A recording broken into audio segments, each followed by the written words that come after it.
दोस्तों, इस कहानी को जरा ध्यान से सुनिएगा क्योंकि ये कहानी आपके जिंदगी भर काम आएगी।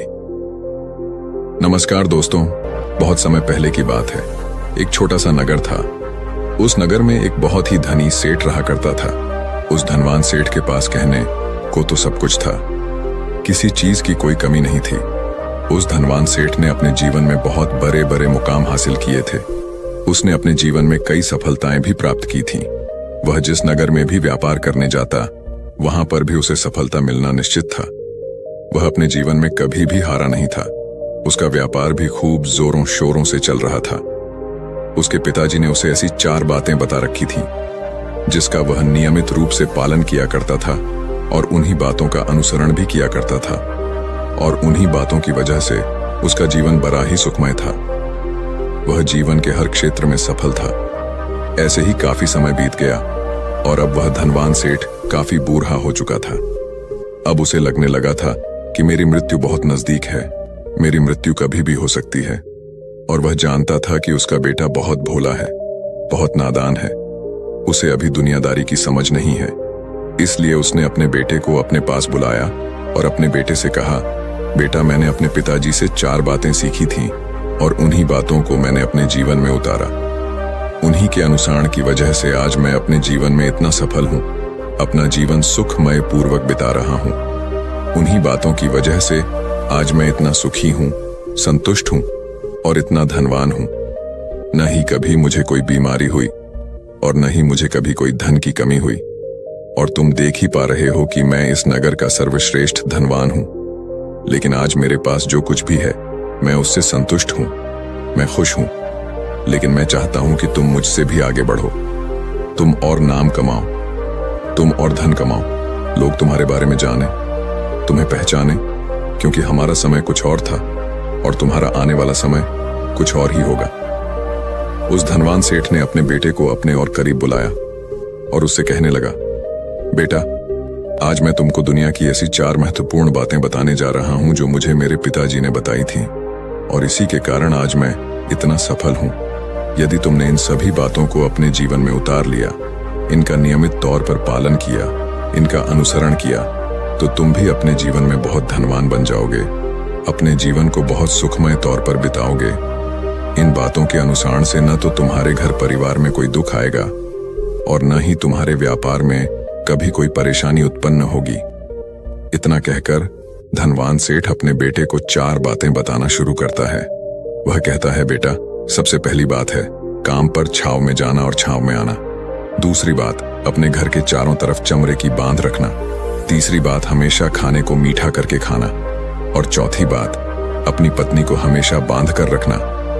इतना कहकर वह धनवान सेठ अब निश्चित हो चुका था। वह यह जानता था कि उसका बेटा बहुत भोला है। वह अपने पिता की बात अवश्य मानेगा और इन सभी 4 बातों को अपने जीवन में उतारे और इनका अनुसरण भी करेगा। देखते ही देखते कुछ महीने बीत गए और फिर एक दिन धनवान सेठ मृत्यु को प्राप्त हो गया। अपने पिता की मृत्यु के बाद उस धनवान सेठ के बेटे ने उन सभी 4 बातों को एक कागज पर लिख लिया ताकि वह उन्हें भूल न जाए और उन्हीं बातों को वह अपने जीवन में उतारने लगा, उन 4 बातों का अनुसरण करने लगा। सबसे पहली बात जो उसके पिता ने उससे कही थी, छाव में जाना और छाव में आना, तो उसने अपने घर से लेकर अपनी दुकान तक पूरे रास्ते पर एक टेंट लगवा दिया, क्योंकि उसके पास पैसा तो बहुत था और उसे कोई रोकने वाला भी नहीं था। जब भी कोई उससे पूछता कि आखिर तुमने ऐसा क्यों किया, तो वह उसके जवाब में बस इतना ही कहता कि मेरे पिताजी ने मुझसे ऐसा ही करने को कहा है। इसके बाद उसने अपने पिता की अगली बात का अनुसरण किया। उसने अपने घर के दोनों तरफ चमड़े की एक दीवार खड़ी करवा दी। इसे देखकर आसपास के लोग बहुत क्रोधित हो गए। वे लोग उससे झगड़ा करने पर भी उतर आए। कई लोगों ने तो यह तक कह डाला कि आखिर तुमने ऐसा क्यों किया, चमड़े की दीवार तुमने क्यों खड़ी करवा दी, चमड़े से बहुत बदबू आती है और इससे हमें तकलीफ होती है, इसे आज ही निकलवा दो। लेकिन कोई उसका कुछ भी न बिगाड़ सका, क्योंकि उसके पास बहुत पैसा था। इसलिए कोई भी व्यक्ति उसका ज्यादा समय तक विरोध न कर सका और उसने भी मन बना लिया था कि वह अपने पिता की सभी बातों को पूरे दिल से मानेगा। उसके पिता ने उसे तीसरी बात कही थी, खाने को मीठा करके खाना, जिस कारण वह अपनी पत्नी से हर रोज खाने में कुछ मीठा ही बनवाता था। कभी सेवियां, कभी हलवा तो कभी मिठाई, हमेशा यही सब खाता रहता। और उसके पिता ने उसे चौथी बात कही थी, अपनी पत्नी को हमेशा बांध कर रखना, जिस कारण वह हर रोज अपनी पत्नी को रस्सी से बांध कर रखता था। ऐसे ही कई दिन बीत गए और देखते ही देखते अब वह सेठ के बेटे का जीवन धीरे धीरे बर्बाद होने लगा था, क्योंकि उसने अपने पिता की सभी बातों का गलत मतलब निकाला था और वह उसी के अनुसार उनका पालन कर रहा था। देखते देखते उसका उतना बड़ा व्यापार ठप होने लगा था। उसके यहाँ पर ग्राहकों की संख्या कम होने लगी थी, क्योंकि जब उसका मन करता तब वह दुकान जाया करता और जब उसका मन करता तो वह दुकान से वापस घर लौट आता था। उसका अपने पिताजी के इस कारोबार में मन नहीं लगता था। इस कारण उसके सारे ग्राहक अब उससे नाराज होने लगे थे। उसके सारे ग्राहक अब एक एक करके उस दुकान को छोड़ते चले जा रहे थे। इस तरह उसका पूरा व्यापार अब ठप हो चुका था। जिस व्यापार को खड़ा करने में उसके पिताजी ने खून पसीना एक कर दिया था, उस व्यापार को उसने कुछ ही महीनों में पूरी तरह से बर्बाद कर दिया था। अब उसका धंधा बहुत कम हो चुका था, जिस कारण वह बहुत परेशान रहता था। वह बहुत चिंतित रहता था और इसके साथ ही उसने अपने घर के चारों तरफ चमड़े की दीवार खड़ी करवाई थी। उस कारण आसपास पर बहुत गंदी बदबू फैल चुकी थी, इसलिए जो भी उसके आसपास रहते थे उन सभी ने वह घर छोड़कर कहीं और पर अपना बसेरा बसा लिया। चमड़े की बदबू के कारण अब उसके घर में भी कोई नहीं आता था। यहां तक कि उसके मित्र और रिश्तेदार भी उस घर में आने से कतराते थे। लेकिन अब भी उसे समझ नहीं आ रहा था कि आखिर ये सब हो क्यों रहा है। वह बहुत परेशान रहने लगा था और वह हमेशा मीठा भोजन किया करता था, जिस कारण उसका वजन बहुत ज्यादा बढ़ चुका था। और इस मोटापे के कारण उसके शरीर में न जाने कितनी सारी बीमारियों ने अपना घर बना लिया था। आए दिन उसके घर पर वैद्य आने लगे थे। इन्हीं कारणों से अब उसका पैसा भी इन चीजों में बर्बाद होने लगा था। और अपने पिता की चौथी बात उसने मानी थी, वह थी अपनी पत्नी को बांध कर रखता, जिसकी वजह से उसकी पत्नी उससे नाराज हो गई और वह घर छोड़कर अपने मायके लौट गई। उसने अपनी पत्नी को मनाने की कोशिश की, तरह तरह के उपाय किए, लेकिन उसकी पत्नी नहीं मानी। और वैसे भी कोई भी स्त्री ऐसे मर्द के साथ क्यों रहना चाहेगा जो उसे बेवजह ही बेबात पर बांध कर रखता हो। देखते ही देखते अब वह सेठ के बेटे का पूरा जीवन बर्बाद हो चुका था। न तो अब उसके पास व्यापार बचा था, न ही धन, न ही उसकी पत्नी, और न ही वह रिश्तेदार जो पैसों के लिए उसके आसपास घूमा करते थे। और तो और अब उसका स्वास्थ्य भी ठीक नहीं रहता था, जिस कारण वह बहुत चिंतित रहने लगा था, बहुत परेशान रहने लगा था। उसे यह सब समझ ही नहीं आ रहा था क्या हो रहा है और क्यों हो रहा है। इन सभी बातों को लेकर तो बहुत परेशान रहता और वह मन ही मन अपने पिताजी को कोसा करता और कहता, पिताजी, आपने तो मेरा पूरा जीवन बर्बाद कर दिया। आपकी उन 4 बातों के कारण आज मुझसे मेरा सब कुछ छिन चुका है। ना तो मेरे पास व्यापार रहा, ना ही धन दौलत, ना ही वह रिश्तेदार, ना ही मेरी पत्नी, और यहाँ तक कि मेरे स्वास्थ्य ने भी मेरा साथ छोड़ दिया है। आप ही के कारण आज मेरा पूरा जीवन बर्बाद हो चुका है। यदि मैंने आपकी वो 4 बातें न मानी होती, यदि मैंने उन्हें अपने जीवन में न उतारा होता, तो आज मैं एक सुखमय जीवन जी रहा होता। आपकी इन 4 बातों पर चलकर मुझे क्या मिला? मैंने एक आज्ञाकारी बेटे की तरह आपकी सारी बातें भली भांति मानी, उन पर यकीन किया, उनका अनुसरण किया। लेकिन मैं ही मूर्ख था जो मैंने आपकी उन बातों पर आंख बंद करके यकीन कर लिया। इतना कहकर वह फूट फूट कर रोने लगा। तभी उसे एक दिन पता चला कि उसके पास के नगर में एक साधु आए हुए हैं और वह साधु सभी की समस्याओं का हल बताते हैं। चाहे कैसी भी समस्या हो, वह उसका निवारण अवश्य करते हैं। यह सुनकर उसने सोचा कि चलो एक बार मिलकर देखता हूं, हो सकता है कि मेरी भी समस्या का समाधान मुझे मिल जाए। इस आशा के साथ वह उन साधु के पास पहुंचा। वहां पहुंचकर सीधा उनके चरणों में जा गिरा और जोर जोर से रोने लगा। वह कहने लगा, हे गुरुवर, अब आप ही मुझे बचा सकते हैं। मेरे पिताजी ने तो मेरा पूरा जीवन बर्बाद करके रख दिया। आज मेरी जो भी स्थिति है वह सब मेरे पिताजी के कारण ही है। मेरे पिताजी ने मुझे जैसा कहा मैंने वैसा ही किया। हमेशा एक अच्छे बेटे की तरह उनकी सारी बातें मानी, अपने सारे फर्ज निभाए। और देखिए मेरे पिताजी ने मेरे साथ क्या किया। मरते मरते भी वह मुझे गलत बात सिखा गया और उसका खामियाजा मुझे आज भुगतना पड़ रहा है, क्योंकि मैंने उनकी सभी बातों को अपने जीवन में उतारा, उनका अनुसरण किया। और देखिए आज मेरे साथ क्या हो गया। मेरा तो पूरा जीवन ही बर्बाद हो गया। मैं अब तक यह नहीं समझ पाया कि मेरे पिताजी ने मेरे साथ ऐसा क्यों किया। क्या मैंने उनके साथ कुछ गलत किया था? इतना कहकर वह उन साधु के सामने और भी जोर जोर से रोने लगा। तभी वह साधु महाराज उस सेठ के बेटे से कहते हैं, बेटा चुप हो जाओ, पहले मुझे अपनी सारी बात तो बताओ। आखिर तुम्हारे साथ क्या हुआ है? तुम इस तरह से क्यों रो रहे हो? तुम्हारी इस परेशानी का क्या कारण है? उन साधु के इतना कहने पर उस सेठ के बेटे ने पर्ची उन साधु के हाथ में रख दी जो उसने अपने पिता की मृत्यु के बाद लिख रखी थी, जिसमें उसने अपने पिता की चारों बातें लिखी थीं। उन साधु ने पर्ची ली और उसे पढ़ने लगे, और उन्होंने जैसे ही वह पढ़ा तो वह जोर जोर से हंसने लगे। और वह उस सेठ के बेटे से कहते हैं, तुम कितने बड़े मूर्ख हो। तुम्हारे पिता ने तो तुम्हें दुनिया का सारा ज्ञान दे दिया, लेकिन तुम उसे समझ नहीं पाए, तुम उसका सही तरह से पालन नहीं कर पाए, और कहते हो कि तुम्हारे पिता ने तुम्हें गलत राह दिखाई है, तुमने गलत संदेश दिया है। तुम्हारे पिताजी तो तुम्हारी परीक्षा ले रहे थे कि तुम उनकी बातों को समझ पाते हो या नहीं, तुम उनकी बातों का सही मतलब निकाल पाते हो या नहीं। यदि वह चाहते तो इसका मतलब तुम्हें अच्छी तरह से बता सकते थे, लेकिन वह चाहते थे कि तुम इन बातों का मतलब खुद से जानो, खुद से समझो कि इन बातों का क्या अर्थ है। लेकिन अब तो ऐसा प्रतीत होता है कि मानो तुम्हारी बुद्धि बिल्कुल भ्रष्ट हो चुकी है। तुमसे बड़ा मूर्ख मैंने आज तक नहीं देखा। जिसके पास दुनिया का इतना बड़ा ज्ञान हो, वह भला इतनी बड़ी मूर्खता कैसे कर सकता है? तुम्हारे पास कोई ज्ञान नहीं है, तुमने कोई भी ज्ञान अर्जित ही नहीं किया।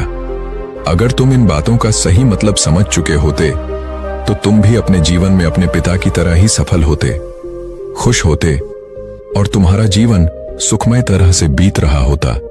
लेकिन तुम इतने बड़े मूर्ख हो कि तुमने अपने पिता की बातों का गलत मतलब निकाल लिया। उन बातों के मतलब के बारे में तुमने सोचा तक नहीं। उन्होंने जैसा कहा तुमने वैसा करना शुरू कर दिया। यदि तुम्हें उन बातों का अर्थ नहीं पता चल रहा था तो तुम किसी ज्ञानी से मिल सकते थे, तुम उससे उस बात का मतलब निकाल लेते। लेकिन जैसा तुमने अपने पिता की इन बातों को समझा है, इसका मतलब वैसा नहीं है।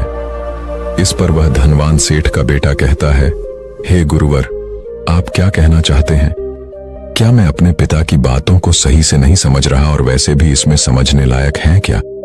उन्होंने तो सब कुछ साफ साफ ही बताया था और मैंने उन्हें अपने जीवन में उसी तरह से उतार लिया, तो फिर मैंने गलत क्या किया है? इस पर गुरुवर एक बार फिर मुस्कुराने लगे और उस सेठ के बेटे से कहते हैं, बेटा, ये जो बातें लिखी गई हैं, इन बातों के पीछे एक गहरा अर्थ है जिसे तुम समझ नहीं पाए। इसी कारणवश तुमने यह मूर्खता कर दी और इसी कारणवश तुमने अपना पूरा जीवन बर्बाद कर लिया। लेकिन अब भी कुछ नहीं बिगड़ा, अब भी तुम्हारे पास बहुत समय है। यदि तुम चाहो तो अब से मेहनत करके भी तुम अपने जीवन में एक बार फिर से वह खुशहाली व समृद्धि सब कुछ हासिल कर सकते हो। इस पर वह सेठ का बेटा कहता है, ठीक है गुरुदेव, कृपया करके मुझे उन चारों बातों का मतलब समझाएं। आखिर उन चार बातों का क्या अर्थ है? इस पर वह साधु सेठ के बेटे को कहते हैं, तुम्हारे पिताजी ने तुमसे कहा था काम पर छाव में जाना और छाव में आना। इसका मतलब यह है सूर्य निकलने से पहले ही तुम दुकान पर पहुंच जाना और सूर्यास्त होने के बाद ही तुम वापस घर आना, जिससे तुम्हें दुकान पर अधिक से अधिक समय मिल पाएगा। तुम उस काम को अच्छी तरह समझ पाओगे, उस काम को अच्छी तरह से कर पाओगे, उस काम को बढ़ाने में तुम अपना दिमाग लगा पाओगे और तुम अपने काम में तरक्की कर पाओगे। लेकिन तुमने तो इसका गलत ही मतलब निकाल लिया। तुमने तो अपने घर से लेकर दुकान तक एक ऐसा टेंट लगवा दिया जिससे तुम छाव में आ सको और छाव में जा सको। अब तुम ही बताओ, क्या तुमने अपने पिताजी की इन बातों का सही मतलब समझा था क्या? यह सुनकर वह सेठ का बेटा जोर जोर से रोने लगा और कहने लगा, हे गुरुवर, मेरी ही गलती थी। मैंने अपने पिता की इन बातों का गलत मतलब निकाला और इसी कारणवश आज मैं पूरी तरह से बर्बाद हो चुका हूं। मैं ही सबसे बड़ा मूर्ख था। मेरे पिताजी ने तो मुझे इतना महत्वपूर्ण ज्ञान दिया, लेकिन मैं उस हीरे को पत्थर समझ बैठा। आगे वह सेठ का बेटा उन गुरुवर से कहता है कि गुरुवर दूसरी बात क्या है, उसका अर्थ क्या है। आगे गुरुवर दूसरी बात का अर्थ समझाते हुए कहते हैं, चमड़े की बांध करवाना। इसका अर्थ यह है कि तुम अपने घर में कुत्ता या बिल्ली पालना। जब तुम अपने घर में कुत्ता बिल्ली पाल लोगे तो ये तुम्हारे घर की चारों ओर से रक्षा करेगा, जिससे तुम्हारी धन दौलत पूरी तरह से सुरक्षित रहेगी और तुम बेफिक्र होकर दुकान पर मन लगा सकोगे, बेफिक्र होकर दुकान के कामों को समझ सकोगे और तरक्की कर पाओगे। और तो और तुम्हारे मन में कभी यह भी डर नहीं होगा कि कहीं कोई चोर आकर मेरी संपत्ति न चुरा ले। चमड़े की बांध करवाने का असली मतलब यह है, लेकिन तुमने तो चमड़े की बांध करवाने का मतलब कुछ और ही निकाल दिया। तुमने तो अपने घर की 2 दीवारों को ही चमड़े से पूरी तरह से भरवा दिया, जिस कारण आसपास गंदी बदबू फैल गई। तुम्हारे आसपास के पड़ोसी भी अपना घर छोड़कर कहीं और चले गए, यहाँ तक कि तुम्हारे मित्र, तुम्हारे सगे संबंधी भी उस बदबू के कारण तुम्हारे घर पर आने से कतराने लगे। और अब हालत यह हो चुकी है कि न तो तुम्हारे घर पर कोई आता है और न ही कोई जाता है, और इसी कारणवश लोग तुम्हें नापसंद करने लगे और तुम्हारी बर्बादी का यह भी कारण है। आगे सेठ का बेटा कहता है, हे गुरुवर, यह सब तो ठीक है, लेकिन यह खाने को मीठा करके खाना, इसका क्या मैंने इसका भी अर्थ गलत निकाला है क्या? मैंने तो अपने पिता की बातों के कहे अनुसार ही हर रोज मीठा खाया, और आज देखिए मेरा शरीर कितना वजनदार हो चुका है, जिस कारण मुझे अनेक प्रकार की बीमारियों ने घेर रखा है। क्या मैं इस बात को भी गलत समझ रहा था क्या? इस पर वह साधु उस सेठ के बेटे से कहते हैं, हाँ, तुमने इस बात का भी गलत मतलब ही निकाला है। मीठा करके खाने का अर्थ यह है कि जब भी तुम्हें भूख तेजी से लगे तभी तुम्हें भोजन करना है, न उसके पहले और न उसके बाद। अन्यथा यदि तुम्हें भूख न लगी होगी और तुम्हें भोजन मिल जाए तो तुम उस भोजन की कभी कदर नहीं करोगे। वह रोटी तुम्हें कभी मीठी नहीं लगेगी, फिर चाहे वह भोजन कितना भी स्वादिष्ट क्यों ना हो, चाहे भोजन कितना भी लाजवाब क्यों ना हो, तुम उसकी कदर कभी नहीं कर पाओगे, तुम उसका सम्मान कभी नहीं कर पाओगे। किंतु जब एक व्यक्ति को जोरों की भूख लगी होती है तो उसके सामने यदि तुम सूखी रोटी भी रख दो तो भी वह उसके लिए किसी पंचमेल से कम नहीं है। वह उसे प्रेम पूर्वक खाता है, उसका आदर करता है, उसका सम्मान करता है, और वह रोटी उसे मीठी लगती है। इसीलिए तुम्हारे पिताजी ने यह कहा था कि भोजन मीठा करके खाना, जिससे तुम्हारा स्वास्थ्य भी अच्छा रहेगा। क्योंकि जब एक व्यक्ति को भूख लगी होती है और उस समय पर जब वह भोजन करता है तो वह उसके लिए एक अमृत समान होता है, और वहीं पर जब किसी व्यक्ति को भूख न लगी हो और ऐसे समय पर वह भोजन करता है तो वह उसके लिए विष समान है, वह उसे बहुत नुकसान पहुंचा सकता है। लेकिन तुमने तो इसका भी गलत मतलब निकाला था। तुम हर रोज मीठा खाने लगे, जिस कारण तुम्हारा वजन बढ़ने लगा, और इसी कारणवश तुम्हारे शरीर में अनेक रोग ने अपना घर बना लिया और यह तुम्हें मृत्यु के करीब ले जा रहा था। इसलिए आज से जब भी तुम्हें जोरों की भूख लगे तभी भोजन करना तुम्हारे लिए अत्यधिक फायदेमंद होगा और तुम्हारे शरीर को हमेशा निरोगी बनाने में तुम्हारी मदद करेगा। और जब भी तब भोजन की आवश्यकता न हो, तुम्हें भूख न लगी हो, ऐसे समय पर भोजन कभी न करना, ये तुम्हारे लिए बहुत नुकसानदायक साबित होगा। और यही तुम्हारी तीसरी गलती थी जिस कारण तुम्हारा पूरा जीवन बर्बाद हो रहा था। आगे सेठ का बेटा कहता है, चौथी बात तो बिल्कुल साफ लिखी गई है, अपनी पत्नी को हमेशा बांध कर रखना, तो इसका अर्थ भी कुछ और है। क्या मैंने इसका भी गलत मतलब निकाला है क्या? इस पर साधु कहते हैं, हाँ बेटा, अपनी पत्नी को बांध कर रखने का अर्थ यह नहीं है कि तुम रोज रस्सी से उसे बांध कर रखो, बल्कि इसका अर्थ तो यह है कि जब भी तुम दोनों के बीच में कोई आपसी मतभेद हो जाए, कुछ नोक झोंक हो जाए, तो तुम अपनी पत्नी पर हाथ मत छोड़ना। जब तक एक स्त्री का पति उसके साथ रिश्ते में बंधा होता है तो वह अपने रिश्तों में बंध जाती है और वह अपने रिश्ते को पूर्ण तरीके से निभाने का हर मुमकिन प्रयास करती है। और ऐसे समय पर यदि तुम्हारे बीच कुछ नोक झोंक हो जाए, कुछ गलतियां हो जाएं, और ऐसे समय पर तुम उस स्त्री का हाथ नहीं छोड़ते तो वह तुम्हें छोड़कर कभी नहीं जाएगी। लेकिन इसका अर्थ यह भी नहीं है कि तुम अपनी पत्नी पर अत्याचार करो। बल्कि तुम्हारे पिताजी यहाँ पर कहना चाहते थे कि जो भी कोई व्यक्ति तुम्हारे साथ किसी रिश्ते में जुड़ा हुआ है, उसे अपने रिश्ते में इस तरीके से बांध लो कि वह तुम्हारे साथ झगड़े और नोकझोंक के बाद भी नुकसान न पहुंचा सके, वह तुम्हारे साथ कुछ गलत न कर सके और तुम्हारा फायदा न उठा सके। अपने रिश्तों को हमेशा बांध कर रखना, उन्हें खुला मत छोड़ना, अन्यथा वह तुम्हारे हाथ से फिसल जाएंगे। और हम में से अधिकांश लोग अपने जीवन में यही गलतियां करते हैं और अपने नए रिश्तों को कभी समय नहीं देते, जिस कारण उनका रिश्ता उतना मजबूत नहीं हो पाता और इसी कारणवश वह अपने रिश्ते से हाथ धो बैठते हैं। और यही गलती तुमने भी की। तुमने तो अपनी पत्नी को बांध कर रखा था, तो भला वह तुम्हें कैसे माफ कर सकती है? और यही कारण है कि वह तुम्हें छोड़कर चली गई। तुमने जो अपनी पत्नी के साथ किया वह माफी के लायक नहीं है, लेकिन तुम्हें अपनी पत्नी से माफी मांगनी चाहिए, क्योंकि तुमने गलत किया है। इसलिए जाओ और अपनी पत्नी से माफी मांगो, उसे वापस घर लाओ। और यही वो 4 बातें थीं जो तुम्हें तुम्हारे पिता ने समझाने का प्रयास किया था, लेकिन तुमने इन सभी बातों का गलत मतलब निकाला और इसी कारणवश तुम पूरी तरह से बर्बाद हो गए। किंतु अभी भी तुम्हारे पास बहुत समय है। यदि तुम इन सभी बातों का सही से अनुसरण करते हो तो तुम अपने जीवन में एक बार फिर से वह सब कुछ हासिल कर सकते हो जो तुमने खोया है। ये सारी बातें हमारे जीवन की पूरी परेशानियों का समाधान है। तुम किसी भी तरह से इनको देख सकते हो। यदि तुम कामयाब होना चाहते हो तो तुम्हें मेहनत करनी ही होगी। सूर्य निकलने से पहले तुम्हें अपने घर से निकलना होगा और हमेशा सूर्य के ढलने के बाद ही तुम्हें घर वापस लौटना होगा, ताकि धन दौलत को कोई तुमसे छीन न ले।